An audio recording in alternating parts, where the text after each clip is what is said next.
तो hello guys, कैसे हो आप आज? आई होप आप बढ़िया होगे। तो आज एक नई वीडियो के साथ हम फिर से शुरुआत करते हैं। पिछली क्लास में हमने पढ़ा था कि क्या पढ़ना है हमें। तो आज हम शुरुआत करते हैं कि नए चैप्टर से, शीत युद्ध का दौर। ये हमारा पहला चैप्टर है। तो अब मैं आपको बताता हूँ कि हमारी जो कहानी है इस चैप्टर के अंदर, जो हमारी कहानी है वो बिल्कुल इन्हीं ये जो हमारे तीन राष्ट्रपति हैं इनके बीच में होने वाली है। एक हमारे क्यूबा के राष्ट्रपति जो कि है फेडरल कास्ट्रो, और दूसरे हैं सोवियत संघ के राष्ट्रपति, जिसका नाम है निकिता क्रुश्चेव, और तीसरे हमारे अमेरिका के राष्ट्रपति जॉन एफ कैनेडी। ये तीन राष्ट्रपति हैं। तो इनके बीच हमारी कहानी घूमेगी। तो हम थोड़ा सा पढ़ लेते हैं कि ये है क्या। तो पहले तो हम जानते हैं कि जो अमेरिका है, अमेरिका मान लेता मैं अमेरिका, ये अमेरिका है, ये अमेरिका, ये हमारा अमेरिका। इसके निचले तट पर यहां पर है हमारा क्यूबा, और यहां पर हमारा सोवियत संघ है।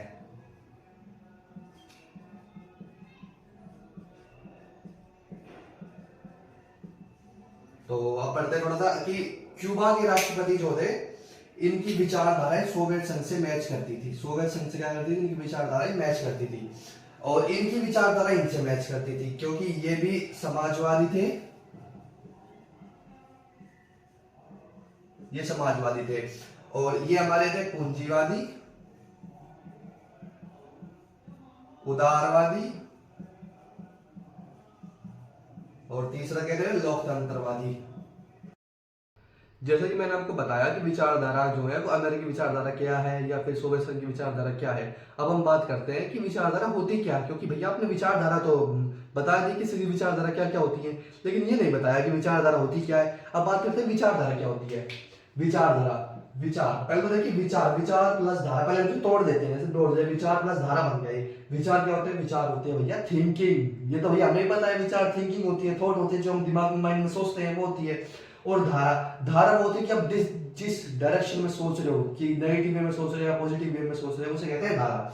अब बात करते हैं कि पूरा विचारधारा, जब कोई व्यक्ति अपनी विचारधारा से किसी समूह को प्रभावित करता है, या विचार से, जब कोई व्यक्ति अपने विचार से किसी समूह को प्रभावित करता है, तो वो होती है विचारधारा।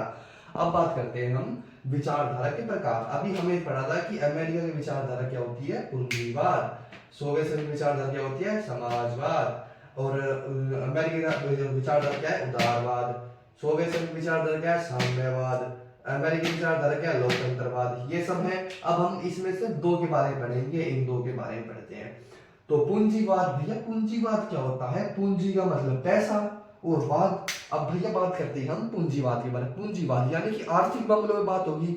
आर्थिक मामलों मतलब ये है कि जब कोई व्यक्ति अपने आर्थिक मामलों पर या आर्थिक फैसले लेने में स्वतंत्र होता है, जनता के द्वारा वो फैसले लिए जाते हैं, उसे कहते हैं पूंजीवाद, उसे कहते हैं पूंजीवाद। ठीक है। अब आपको डेफिनेशन चाहिए तो अभी लिख देता हूं मैं यहाँ पर, इस पे अभी लिख देते हैं। एक देश के सभी उत्पादन संबंधी फैसले लेने का अधिकार जनता के पास होता है। यानी कि भैया आपने तो ये बताया था कि ये बताया था कि पूंजीवाद के अंतर्गत एक देश के सभी आर्थिक मामले। अब देखो, आर्थिक मामले का मतलब भी तो यही हुआ, उत्पादन जो होगा वो भी तो आर्थिक ही हुआ। जब आप उत्पादन को जब ही कर पाओगे जब आपके पास मनी होगी, पैसा होगा। यानी कि इसकी सिंपल सी डेफिनेशन बस यही है, एक देश के सभी फैसले लेने संबंधी अधिकार जो है वो जनता के पास होता है। ठीक है।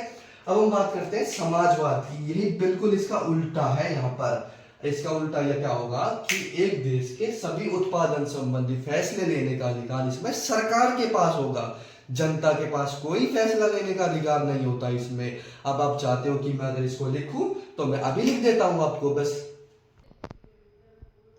तो अब देखिए यहाँ पर सरकार के पास, यहाँ पर मैंने ये लिखा, बाकी डेफिनेशन बिल्कुल सिमिलर से पढ़ते हैं। एक देश के सभी उत्पादन संबंधी फैसले लेने का अधिकार सरकार के पास होता है। इसमें ये बिल्कुल इसका उल्टा होता है, इसमें जनता के पास नहीं होता। अब मैंने आपको ये बता दिया है, बाकी के जो होंगे वो आपको नेक्स्ट वीडियो में मिलेंगे। अगर आपको मेरी वीडियो अच्छी लगी हो तो उसे सब्सक्राइब करना, लाइक करना, शेयर करना, कमेंट करना। धन्यवाद।